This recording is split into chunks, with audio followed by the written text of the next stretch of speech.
사도신경으로 신앙 고백하심으로 11월 19일 목요일 아침 예배를 시작합니다. 나는 전능하신 아버지 하나님, 천지의 창조주를 믿습니다. 나는 그의 유일하신 아들, 우리 주 예수 그리스도를 믿습니다. 그는 성령으로 잉태되어 동정녀 마리아에게서 나시고 본디오 빌라도에게 고난을 받아 십자가에 못 박혀 죽으시고 장사된 지 사흘 만에 죽은 자 가운데서 다시 살아나셨으며 하늘에 오르시어 전능하신 아버지 하나님 우편에 앉아 계시다가 거기로부터 살아있는 자와 죽은 자를 심판하러 오십니다. 나는 성령을 믿으며 거룩한 공교회와 성도의 교제와 죄를 용서받는 것과 몸의 부활과 영생을 믿습니다. 아멘.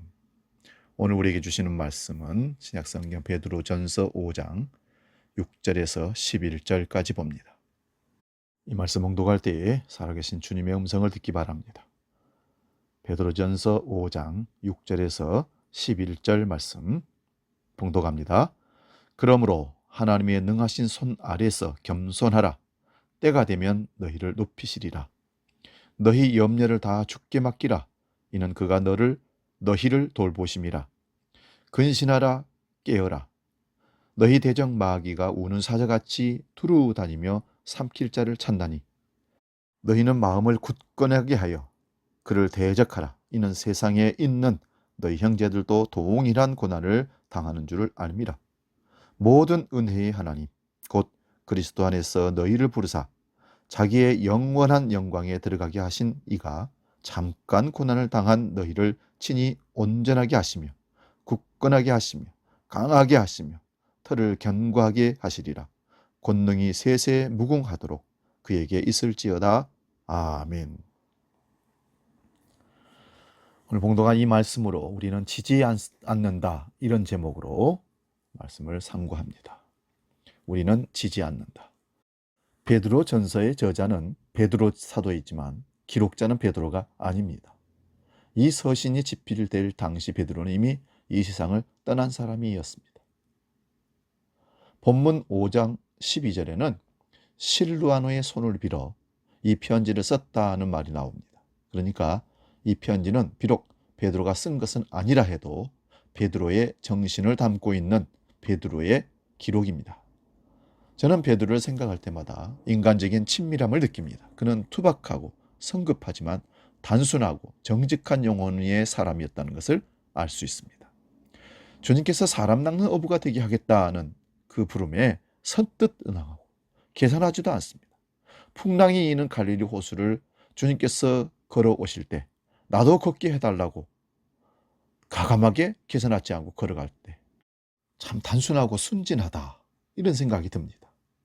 그리고 가이사랴 빌립보에서 너는 나를 누구라고 하느냐가 주님의 물음이 있을 때 주는 그리스도시요 살아계신 하나님의 아들이라 고백해놓고는 그 이후에 십자가에 돌아가 죽겠다고 예수님께서 십자가의 죽으심을 선언할 때 그 대업의 길을 막고 죽을지언정 주님을 버리지 않겠다고, 결코 그런 일이 일어나서는 안 된다고, 결코 주님은 우리 곁을 떠날 수 없습니다. 그런데 주님이 말씀하십니다. 너희는 나를 버릴 것이다. 특히 너는 닭이 울기 전에 3번 나를 배신할 것이다. 그때 베드로는 말합니다. 다른 사람이 다 주님을 버리고 배신한다 할지라도 나는 안 할 것이라고 했습니다. 그리고는 마침내 그는 예수님을 3번 부인하고 배신합니다. 그리고 닭이 우는 소리를 듣고는 목 놓아서 울었던 사람이 베드로입니다. 주님은 일찍이 그에게서 아직은 드러나지 않은 반석을 보셨던 겁니다. 잘 다듬고 가꾸면 큰 하나님의 일꾼이 되겠다라는 그것을 보았던 것입니다. 원석 같은 사람이죠. 부활하신 주님과 만나고 성령을 체험한 후에 베드로는 완전히 새 사람이 되었습니다. 그는 유대인이 두려워 숨어있던 골방문을 박차고 나와서 사람들 앞에 당당히 서서 복음을 선포하고 사람들에게 부활의 소망을 일깨워주기 시작합니다. 그는 세상을 변화시킬 수 있는 진정한 힘은 돈도 권력도 아닌 예수 그리스도께 있음을 경험적으로 깨달았습니다. 그는 예수로 말미암아 척박한 역사의 이 대지를 딛고 일어선 사람입니다. 이제 겁없는 무식한 베드로가 아니라 용감하고 지혜롭고 지식이 있는 일어선 사람이 되었습니다. 넘어지고 일어서기를 반복하면서 그는 기어코 반석과 같은 사람으로 거듭났고 죽음조차도 두려워하지 않는 참 사람이 되었습니다. 그것은 어떤 회유와 시련 속에서도 주님을 떠나지 않았기에 가능했던 것입니다. 사랑하는 여러분, 신앙은 일어서는 것입니다. 프랑스의 조각가인 자코 메티라는 사람은 인간은 직립해 있을 때 아름답다 이런 말을 남겼습니다. 하늘을 머리에 이고 하늘의 뜻을 읽을 줄 아는 일어선 사람이 참 사람이라는 그런 말일 것입니다. 일어선 사람 베드로는 예루살렘 성전 미문에 앉아 날마다 구걸하고 앉아있던 안진뱅이 거린에게 나사렛 예수 그리스도의 이름으로 일어나 걸으라 말했을 때 그가 평생에 걷지 못했던 그가 걷고 뛰며 하나님을 찬미하며 예루살렘 성전으로 들어갔다 말씀합니다.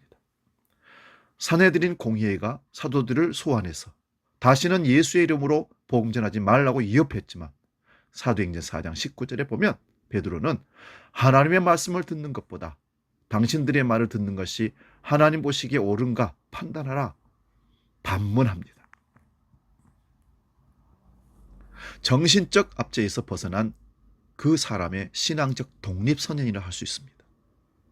그리고 베드로의 복음 혁명이라고 할 수 있습니다. 예전의 베드로가 아닙니다. 오늘 본문은 일어선 사람 베드로의 정신이 오롯이 담겨있는 내용의 말씀입니다. 삶은 선택의 연속입니다.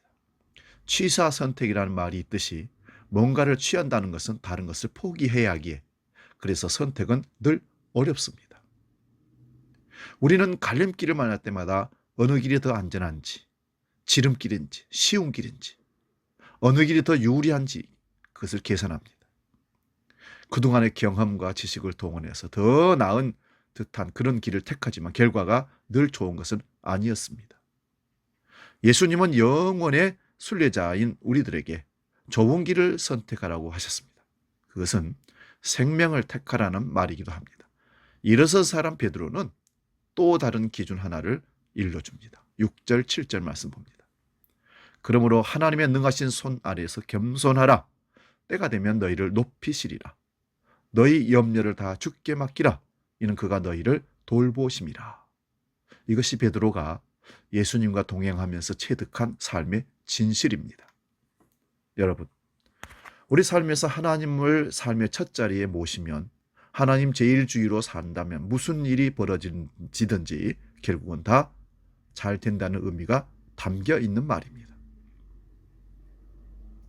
하나님의 어리석음이 인간의 지혜보다 낫습니다. 내 뜻이 아니라 하나님의 뜻을 행할 수 있는 길을 택하는 것이 결국은 안전한 길이요 유익한 길이라는 것입니다. 초대교회 신자들의 별명을 사람들이 염려하지 않는 자라고 불렀답니다.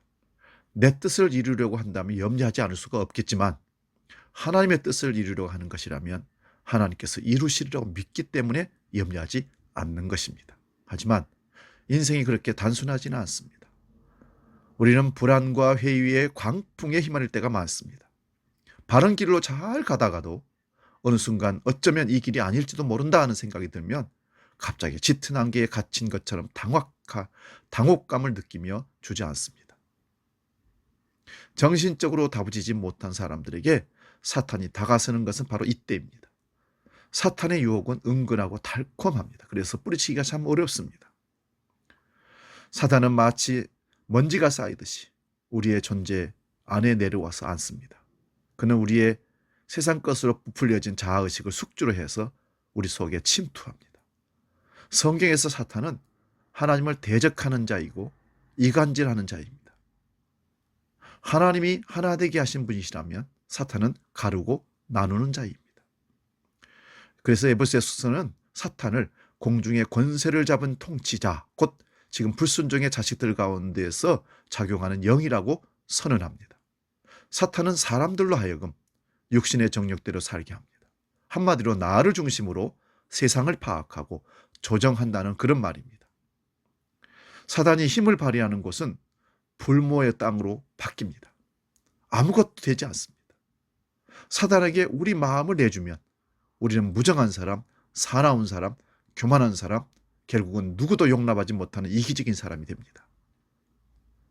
자기 의에 사로잡힌 사람들이 있는 곳에는 항상 그래서 불화가 생깁니다.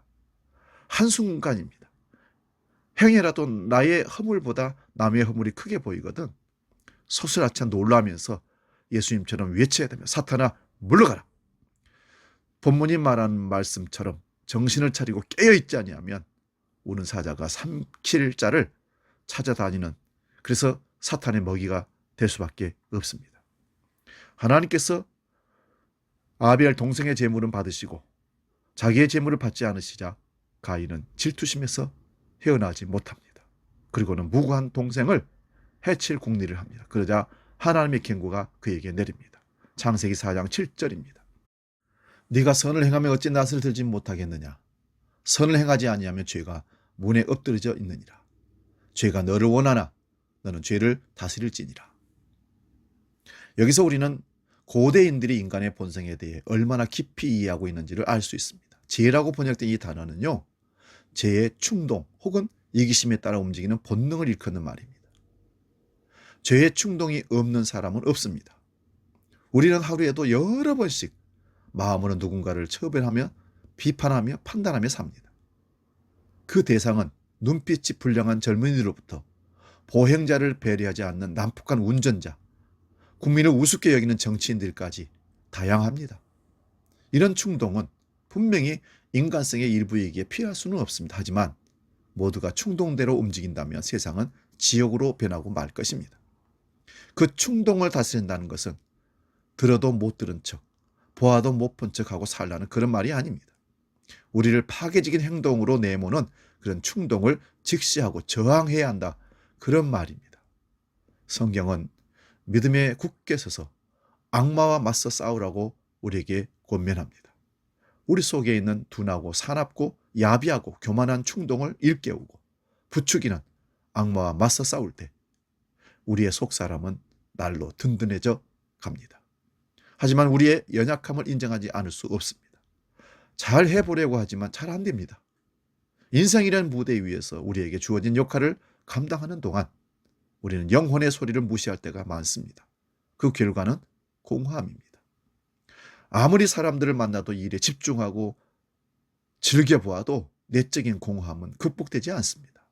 사람들은 그런 공허함을 숨기려고 혹은 잊으려고 술과 약에 의존하고 오락에 쇼핑이나 천박한 오락거리에 정신을 팔곤 합니다. 타락이란 원본으로 태어나 복사판으로 살아가는 것을 타락이라고 합니다. 우리가 한순간도 잊지 말아야 할 것이 있습니다. 인생이란 영원한 영광으로 우리를 불러주신 주님을 향해 걸어가는 과정입니다. 우리는 예수 그리스도를 길이라고 고백합니다. 본인도 내가 길이요 진리요 생명이라고 하셨습니다.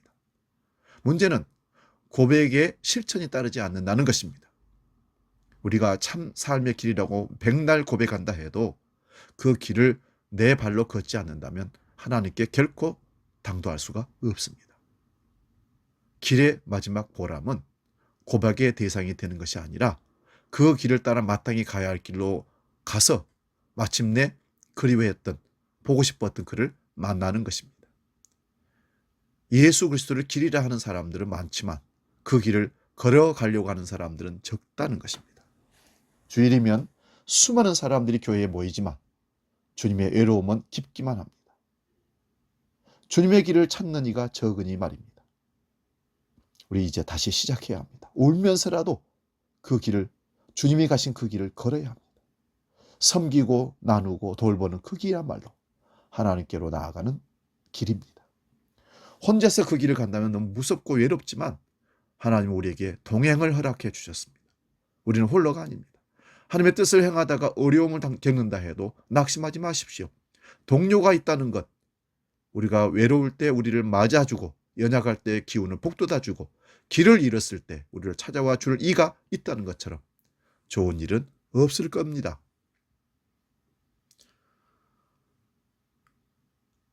누군가가 우리 인생 속으로 걸어 들어왔을 때 그가 만나게 될 것은 무엇입니까?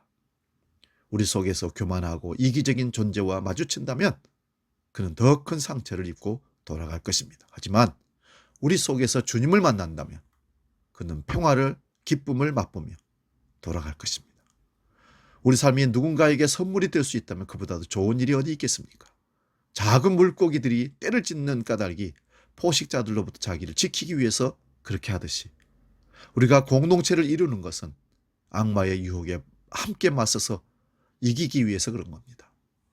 오늘 본문은 고난과 시련 속에 살고 있는 성도들을 향한 하나님의 멋진 계획을 들려줍니다.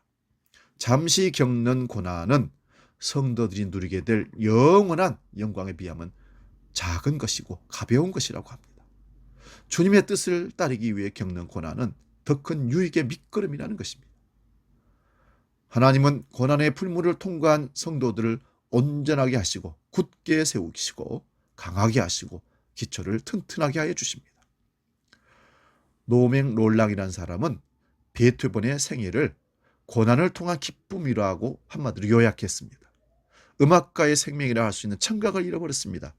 베토벤의 내면의 길을 더욱 결국은 그 일을 통해서 밝아지게 했고 그리스도를 향한 그의 사랑은 더욱 깊어졌습니다. 그런 고난이 없었다면 환희의 송가도 베토벤을 통해서 나올 수가 없었을 것입니다. 우리가 굳건한 믿음을 가지고 산다 해도 마음이 흔들릴 때가 많습니다. 하지만 줄기를 흔드는 바람이 있기에 뿌리가 또한 깊어지는 거 아니겠습니까? 어느 시인은 시에서 이렇게 노래합니다. 만물은 흔들리면서 흔들리는 만큼 튼튼한 줄기를 얻고 잎은 흔들려서 스스로 살아있는 몸인 것을 증명해낸다. 흔들리면서도 북극을 가리키는 것이 나치판인 것처럼 우리 신앙이 목표 지향점을 분명하게 정한다면 우리는 기어코 아름다운 존재로 일어선 사람으로 거듭나게 될 것입니다. 홀로 사는 세상이 아니라 함께 사는 세상을 위해 땀 흘리는 사람, 목소리 없는 사람들의 목소리가 되기 위해 바람을 부는 광야에 나선 사람, 땅끝에 내몰린 사람들의 설당이 되어주기 위해서 다가서는 사람, 외로움에 지친 이들에게 기댈 언덕이 되어주기 위해서 마음을 여는 사람, 우리는 그들을 가리켜서 그리스도인이라 하고 성도라고 부릅니다. 우리가 같은 꿈을 가지고 산다면 마귀 사탄은 우리에 대한 지배력을 상실하게 될 것입니다. 우리가 마음의 어깨를 같이 기대고 나아갈 때 우리는 결코 질 수가 없습니다.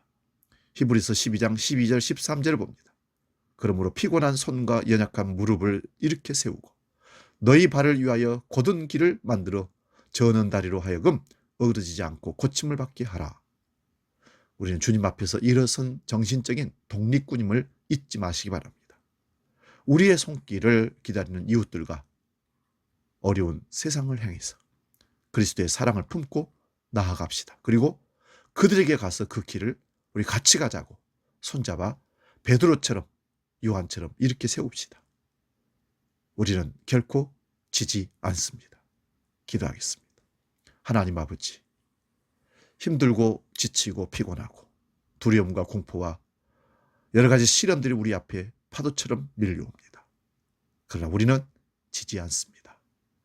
내가 지지 않는 것이 아니라 우리 속에 계신 하나님이 결코 지지 않는 분이시라 우리는 하나님 때문에, 주님 때문에 이긴 자가 되는 것입니다. 오늘 모든 문제와 아픔과 고통 속에서 일어선 자로, 거듭난 자로 모든 압제에서 벗어나 그리스도 예수의 복음으로 신앙 독립을 선언하고 모든 삶에서 자유를 누리며 참된 하늘의 평강과 기쁨을 우리 삶 가운데 누리게 하여 주옵소서. 이제는 우리 주 예수 그리스도의 은혜와 아버지의 놀라우신 사랑과 성령 하나님의 지키시고 보호하시고 인도하신 크신 역사가 지지 않는다는 일어선 자로 살기로 약속하며 나아가는 모든 주의 권속들 머리 위에 영원히 함께 계시기를 간절히 축원하옵나이다. 아멘.